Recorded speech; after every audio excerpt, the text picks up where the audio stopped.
Lauri Markkanen's becoming a historical figure in the history of basketball. Next on Locked on Jazz.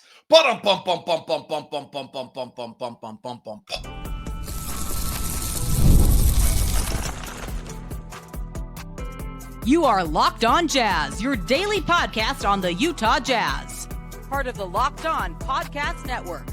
Your team every day.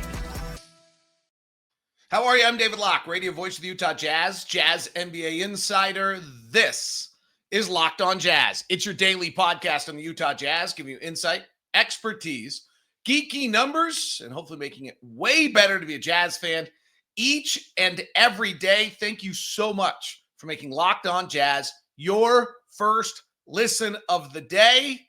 And the everydayers, you're the best. You make the show, you make the network. You've done it all. Appreciate it so much. We had just a few quick notes to share as we'll get into the show today. On the show, we're going to look back at my conversation I had with you on Friday about that I didn't think any of our young players were top 100 players in the NBA. What will it take for them to become top 100 players, and what's the path for each of them and the comp of a player that's probably in the top 100? We release our top 100 for Locked On at 11 a.m. today. So 11 a.m. Mountain Time today. By the time you hear this, likely it's either just about to come out or it's come out. And that happens at 11. We'll talk about where the Jazz players sit on that and how they look and what other Jazz players, if any other than Lauri Markkanen, made it. And we'll look at kind of whether or not the guys I'm talking about as possible comps will do it. Plus, we'll look at Lauri and what the stunning win over Serbia, shocking EuroBasket, and then EuroBasket promptly had three more shockers, frankly, of the week. If you're not following this closely, EuroBasket taking place right now, and they've moved to the quarterfinals, and some pretty big upsets. Greece getting by Israel's playing well, but Poland upsetting Bosnia-Herzegovina was a big stunner, and then Georgia beating France was a huge stunner, and Finland upsetting Serbia at the time felt like one of the biggest upsets in the history of EuroBasket. And I'm not sure if Poland against Bosnia-Herzegovina or Georgia over France is actually bigger. So really an interesting time in EuroBasket, which I think anytime this happens, it's a sign of the growth of the game. It's why the NBA is launching NBA Europe. It's why I'm actually convinced that the next expansion is actually Europe. So really, they're kind of a monumental week in the NBA as a whole. But I wanted to share two notes with you before we dig into the show. One, from a Locked On standpoint, many of you were kind of with us when we started this network, and when it started, and you should feel great ownership to it. For the second time, we exceeded 40 million listens and views in a month. And August was the largest month we have ever had, which means I think we're about to start a little record-setting run here, because September has forever always been bigger than August, and then October is usually our largest month, and I think we have a real chance to go over 50 million listens in a month here coming up, possibly. 50 million is a possibility coming up for Locked On, which is just a crazy, crazy, incredible number. So thank you. And then on a personal note, I'll share, I think you guys know this, I do this silly thing where I ask, instead of saying hi, I'll ask people what they're most excited about. And someone asked me back, and I paused and realized I'm a month away from getting to call games again. We will have, by this day, I believe today is 1 month to the first preseason game. And just fires me up. So that is what I am most excited about in life. What are you most excited about? I am most excited about the fact that I literally am 1 month away from getting to call a basketball game again. All right. Lauri Markkanen leads Finland to the win over Serbia, 92-86. This is the biggest win of Lauri's career. This is why you play EuroBasket, to do it in Finland. Tomorrow on the show, we're hoping to have Sean Sheldon, Jazz assistant coach, who's in Finland working with the Finnish team. He has his coach. We're going to try to catch him this afternoon after their coaches meeting, and then we'll have that for you tomorrow on the show. Obviously, there's a lot to this. I mean, it's just a mammoth moment for his career to knock off Serbian Nikola Jokic. Jokic was great that night. He had 37. And this is a moment that he will never forget. I think it's bigger than that. I think, and we'll see, and you can see there's an 18-year-old kid on Finland who's really good. And you may be beginning to see a Lauri Markkanen impact. If you look at the history of the NBA, Steve Nash and Vince Carter forever changed Canada, depending on your viewpoint. Whether it was, I think it's the combination of the two, to have the rock star, high-flying highlight reel that was Vince Carter in Toronto, simultaneously to the Canadian-born British Columbia, Victoria, Steve Nash in the NBA, just absolutely the dam broke on Canadian players, right? We see it. They're just all over the place now in the league, from the MVP of the NBA and Shai Gilgeous-Alexander to his cousin Nikhil to just RJ Barrett, like just run through it. Dylan Brooks, it's just common. Almost every game now feels like it has a player from Canada. Scott Morrison on our staff is from Canada. That explosion that took place in Canada was Steve Nash being Canadian-born and Vince Carter being in Toronto. There's a great debate in Canada of which was more important, and it's probably Carter in Toronto because of population base, and most of the players, I believe, have come from the eastern side of the country. If you look back in the history of Europe, there are certain players, but I think in fairness, I think that Dragan Petrovic is probably who was a Yugoslavian at the time. There still was a Yugoslavia. He was Croat. Inside of there was one of the great players, one of the first most important European players to come over. He came over in 1989-90, played with Portland, and then really thrived in New Jersey for 2 years before dying in a tragic car crash in 1993. And then you add the 1992 Dream Team exposure in Barcelona in the Olympics. And Dragan Petrovic has this spot, I believe, historically. Somebody might know NBA basketball better historically than I have, but my feeling is that Dragan Petrovic probably is the one who was, and then you have Dirk wins an MVP and things of that nature, but it all starts back there. On the African end of things, I don't know enough, honestly. I was trying to think about this today.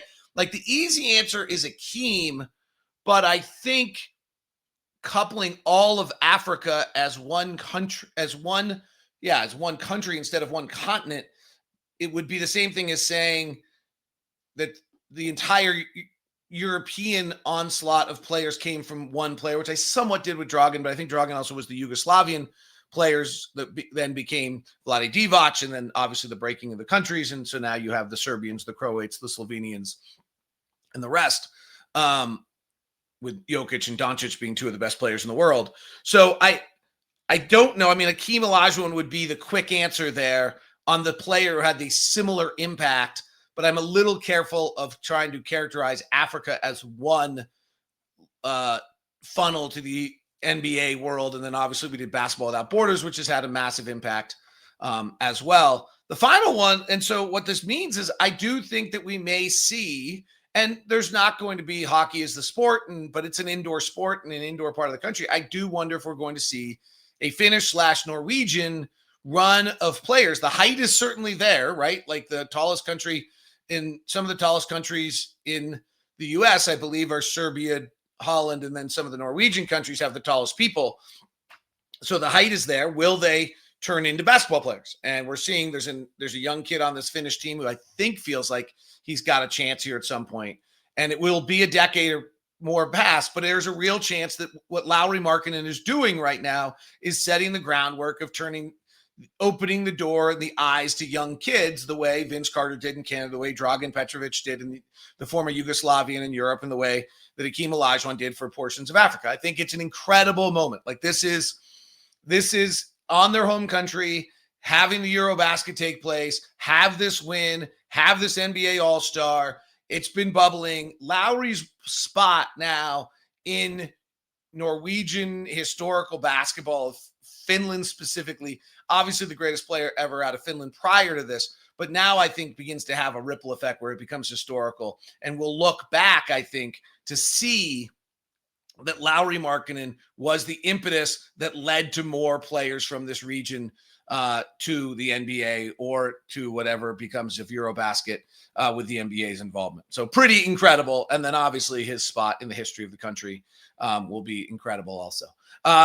There was one move that he had in that game in the highlight reels and in that game that we're seeing that's a little different and that would be monumental if he can gain it. We'll delve into that next as we continue on Locked On Jazz. Monday edition of Locked On Jazz is brought to you by Murdoch Chevy. Located in Woods Cross, also in Logan, the Chevy truck, it's Americana.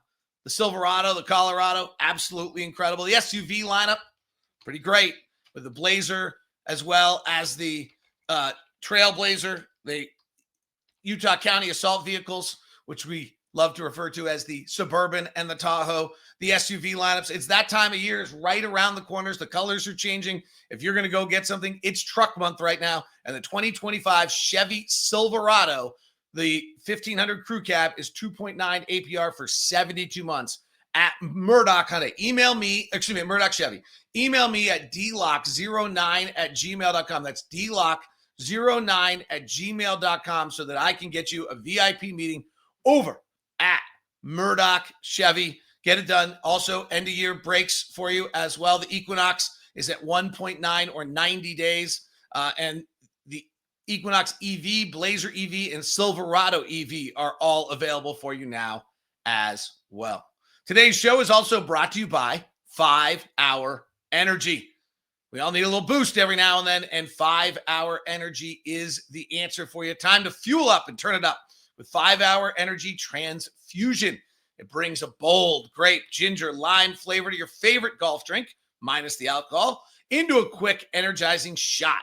Whether you're sinking birdies or making memories with friends, this hole-in-one is energy for your game. So let's be honest, some days on the course or off it in life, you need that extra boost to stay sharp and energized, and that is where the 5 Hour Energy Transfusion comes to play. It's all about good times with good people, whether it's on the golf course, somewhere else. It's about good flavors as well. The grape, ginger, lime flavor gives you the best parts of your clubhouse go-to without chasing down the bev cart.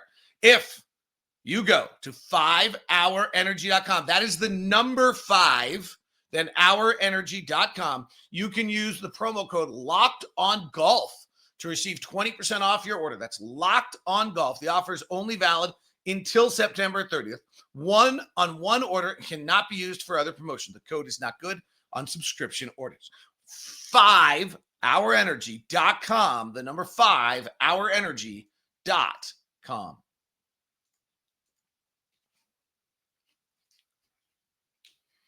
Thanks so much for tuning in to Locked On Jazz today. You're the best. NFL coverage top to bottom. Almost all of our NFL shows now have squad shows, which are hour-long post-game shows to grab as well. Our baseball shows, if you're into the pennant race, have postcasts, which are 15-minute short, quick hitters to wrap up games. So we got you covered on Locked On everywhere across the board.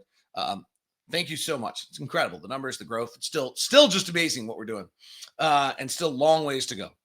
All right. So Lauri got the ball on the left wing. It hit a pump fake, one dribble, and stepped back and faded into a jumper. A little Jokic-esque, a little Nowitzki-esque. The pump fake was the key that he was able to get the defender off the ground. Lauri has always been a player that's a great catch-and-shoot player, great on-the-move player, great offensive rebounder, great at running the floor. I think last year one of the things that happened, if I remember correctly, is his shots per transition just went way down. And that really hurt his ability to continue to kind of make the growth that he has had. And we can dig into a little bit of what happened to his numbers last year as we get ready for the season and try to figure out, what comes back the other way. But one of them I do think was transition. The other one is we tried to play isolation with him. And often our isolation was to give him the ball at the nail, like Joel Embiid or someone like that. And then he's jab stepping and trying to own his space. And he really hasn't been very good at that. He doesn't own his space. That's the thing. He ends up falling back and being off balance and not being solid at all when he's done that. And it has not been particularly successful. What we saw last night, or we saw the other day, was the pump fake's the key because it clears him some space. But then a dribble and a fade back using the angle of his 7-foot body and his high release, he's always going to be able to get that shot off. Always. And it's on the angle instead of at the top. So it's going to be worth watching to see whether the Jazz add that and Will Hardy incorporates that, or if that just happened to be a one-play set, or if that's something that Finland's running. It's hard to, I don't know enough of what they're doing. So But that's a big shot right there. Now, it also might be a European defender versus an NBA defender. He's not great more than one or two dribbles. So the NBA defender may be better prepared and knows like, well, I'm not really that worried about his dribble drive. And so I'm up on him tighter and he doesn't get the space and I don't bite on the pump fake. And there's maybe more coaching there. And maybe that's just the case that, that's what happened. He got the guy to bite on the pump fake. That was the key. The biting on the pump fake allowed him to have a little extra space, which allowed him to then take the dribble left and fade back. But that's the move that he needs. He may not be able to do that from 15 feet straight away. So the location of the court might be as important as anything else. That might be the first thing that we start to see. The Jazz like to play him at the free throw line. Maybe we start to see him playing him a little bit on a wing. Then if he has an edge on you, it's a one dribble to the rack concept rather than, or maybe two dribbles rather than trying to do it through traffic. With young, inexperienced pick and roll players, if you play them on the side, the feeling is that they only have to make one read. And if you play them from the top, they have to play two reads. So maybe there's something here where you can move Lauri to the angle and it's an easier read for him to make than it would have been otherwise. Again, some of this is over my head. We'll talk to Sean Sheldon tomorrow, probably ask him some of these X's and O's questions. But that shot would be a game changer for Lauri. Lauri's isolation, mid-range, one or two dribble off the bounce game is not been elite. And it really, frankly, has not been particularly good. And so, that's probably the shot that he has to add to his repertoire to reach the next level of game. I'm actually trying to look up right now. I hadn't thought about this, but I could probably find this. Let's look at Lauri Markkanen pull-up shooting let's see what I get on non-threes. Lauri Markkanen last year this is a great note. His pull-up shooting, we know so he took 1.6 shots per game as a overall on catching on off the bounce. One of them a game was a 2-pointer, and basically let's call it 2 just for the ease of this. And one was a 3, and he shot about 40% on the 2s and 29% on the 3s. But the fact that Lauri's only taking 1.6 off the bounce shots a game is incredibly low. He literally is a 7-foot Klay Thompson. That is truly at this stage of his career kind of what he is.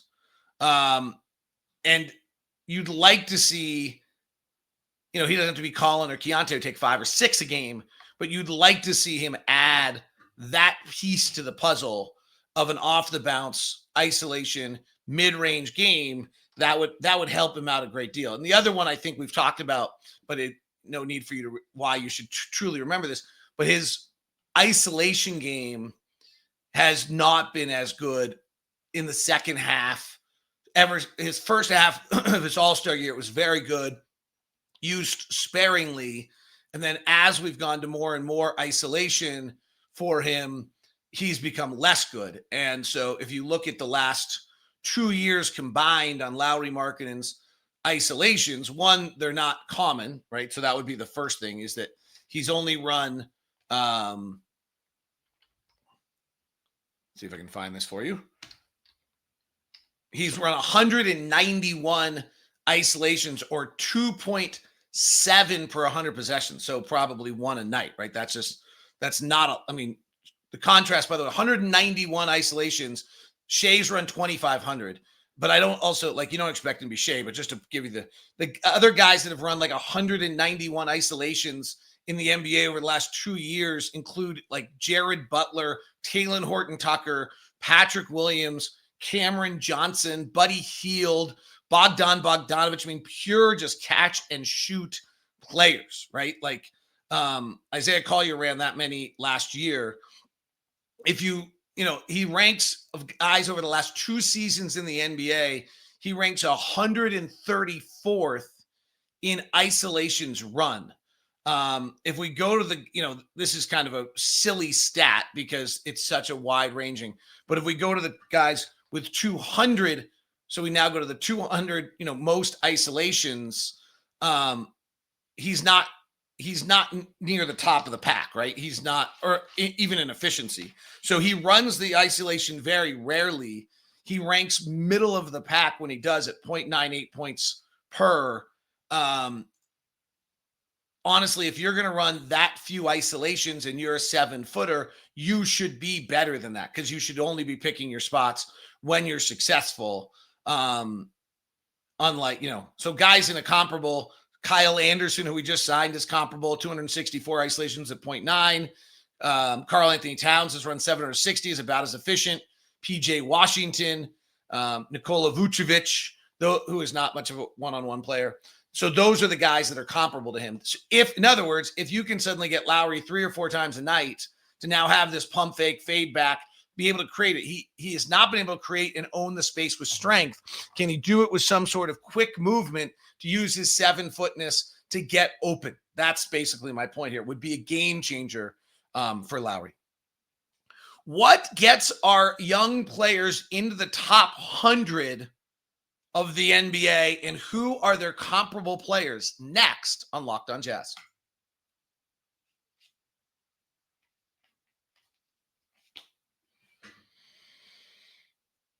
Keyonte George is the one that I think is most likely to jump into this, because I think all he has to do is become efficient. I think he'll score enough. And there's probably 4 or 5 players who I'd say are going to be top 100 players when we release it today at 11 that I think are comparable. One of them that's borderline top 100. I don't know if he'll make it. I don't think he probably should, but I think there's a chance it's Anfernee Simons. So to me, there's no question that Keyonte George can probably do what Anfernee Simons is doing at some point here. Anfernee Simons is a pure scorer, non-defender, now on the Boston Celtics, I think, still, right? Isn't he? They haven't moved him since, have they? Maybe not.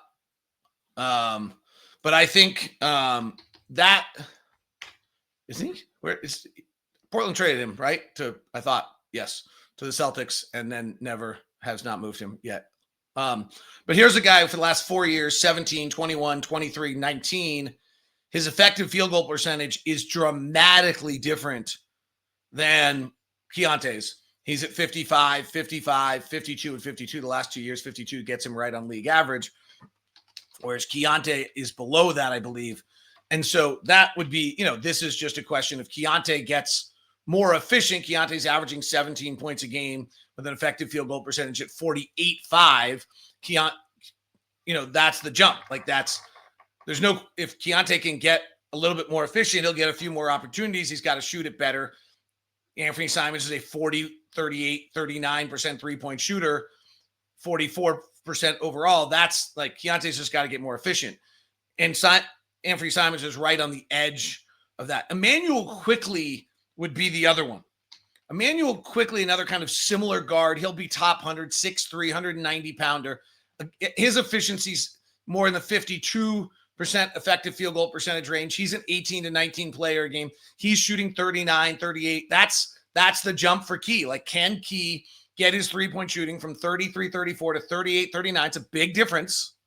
Can he get his two-point shooting up to 42, 43 from 39? And if he does, then he does add 2 or 3 more points a game just by making shots. And I think he becomes Emmanuel Quickley, becomes Anfernee Simons.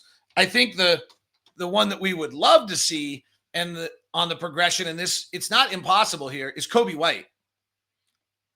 Coby White's opening year in the NBA was a 48% effective field goal percentage. His second year in the league was 51. His third year was 54. So he went 48, 51, 54. 48, 51, 54. Playing 28 minutes a night. And then in his 5th year, after a down 4th year, he explodes, becomes an effective field goal percentage of 53. Last year at 55, 20 points a game. He's certainly a top 100 player in the NBA right now. He's taking 7 or 8 threes a game at 37, 38%. He's getting in the paint. He's going to the line 3 or 4 times. That's the one I think we're hoping on Key, is Coby White. Key's 6'4", 185. Coby White is, I think, 6'3", 180, or 6'5", 195. So he's an inch taller and 10 pounds but they're like, that's the one we should watch. Like, what did Coby White do, and how can Keyonte George do that? That's a good future show. We'll look at that. Also, the Lauri dip, some fun topics coming up here in the next month. All right. For Isaiah Collier to get in the top 100, I actually think he has to become the point guard version of Tamari Kamara, the point guard version of a wing defender like Herb Jones, or Jalen Suggs. Jalen Suggs was a 5th pick of an NBA draft. But Jalen Suggs opened his rookie year shooting 36% from the floor from 21% from three, and you really begin to wonder. And then Jalen Suggs' second year, he shot 42-33. Okay, so that's the jump that Isaiah Collier's got to make. He's got to get to 42% from the field, 33% from three. That's still really bad. It's 49% effective field goal percentage in the league, well below league average. And Suggs takes like 3 or 4 a game. And, I've said this before about Isaiah, just not taking any of them is a bigger issue to me than not making them. And then by Suggs' third year, he's defensive second team in the NBA and top 10 defensive player in the league. He gets hurt all the time. He was having kind of a breakout year this year, but still not efficient offensively. Suggs is not a good offensive efficient player. He's just a baller. And I think he should make top 100 player in the NBA, right on the edge. But he is a baller, and his efficiency last year was still at 49%, below 50% effective field goal percentage, which I think might be realistic for Isaiah. Like, I'm not sure that we're getting Isaiah Collier to be ever an above average offensive player, but his effective field goal percentage last year, and for those who don't know effective field goal percentage, it weighs 2 and 3 point shooting, was 46%. League average is like 52.7, I think. And so, you look at the effective field goal percentage of Suggs, his rookie year was 40%. I mean, unbelievably bad. And then he got it to 49. Can Collier get there? That's his path to becoming a top 100 player. Kyle Filipowski, I wasn't sure. I tried to look at players today that I thought were top 100 players in the NBA. Like, everyone wants to do Kyle Filipowski is Kelly Olynyk's, but Kelly Olynyk's not a top 100 player. So if we were trying to get Kyle Filipowski to be a top 100 player, I actually thought this was fascinating. He's the exact same measurements, basically, as Nikola Vucevic. Now, Nikola Vucevic was an all-star player in 2-time, actually. Once in Orlando and maybe once in Chicago, or maybe both times in Orlando. And has always been an offensive marvel, good rebounder, terrible defender. Great questions of whether you can win with him. But this is a guy who now is 14 years in the league, averaging 17 points and 11 rebounds a game.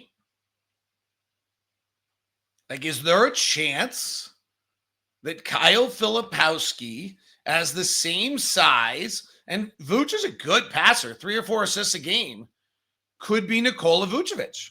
This was super eye-opening to me.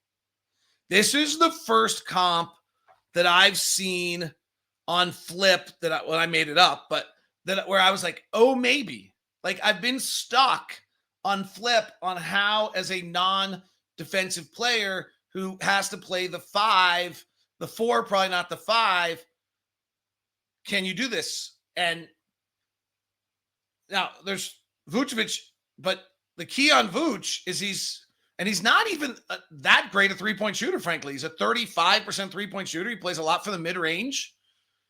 Kyle probably can be a 35% three-point shooter.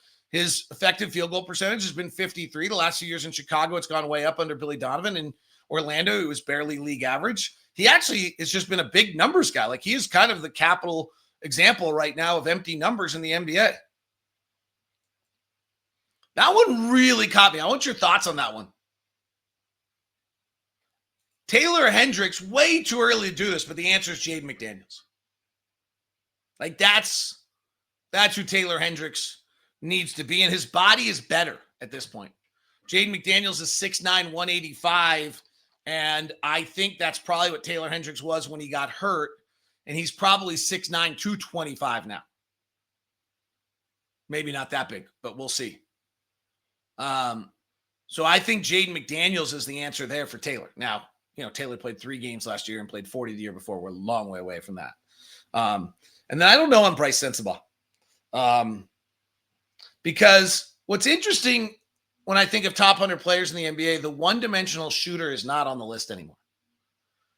Those players have become Christian Brown, Aaron Nesmith, Andrew Nembhard. They're defensive-minded players now. The guard that's in the top 100 that can shoot it is also a defensive-minded player now. There are really not any guys in the NBA right now who I think of as a top 100 NBA player who are limited defensively as a wing or guard player. In fact, there's some that are limited offensively, but they're in there. Alex Caruso, Tamari Kamara, those kind of players that I think are going to be top 100 players. Herb Jones, Jalen Suggs, but they're good enough defensively. They make the top 100. We'll see. It gets released today at 11. Trey Murphy's interesting because he can just shoot lights out, but he's a more well-rounded player, average 21 points a game, and can defend. So I don't have a comp on Bryce Sensabaugh type player getting to the top 100 of the NBA. Want your thoughts on the Vucevic, Kyle Filipowski concept? Keyonte George, Coby White. Those would be exciting. That's what makes me excited. Be a month away from calling games. Woohoo! It is Locked On Jazz. Ton of NFL coverage for you. 2 NFL shows a day. Plus the NBA shows are still romping. We're rolling for you. Plus Locked On Big 12. Drake told there's nothing better. Locked On's killing it. I'm going to send you the first ever national NBA channel right now. Locked On NBA. Check out Locked On NBA. Wes Goldberg along with Matt Moore and Hayes on the NBA Daily Show.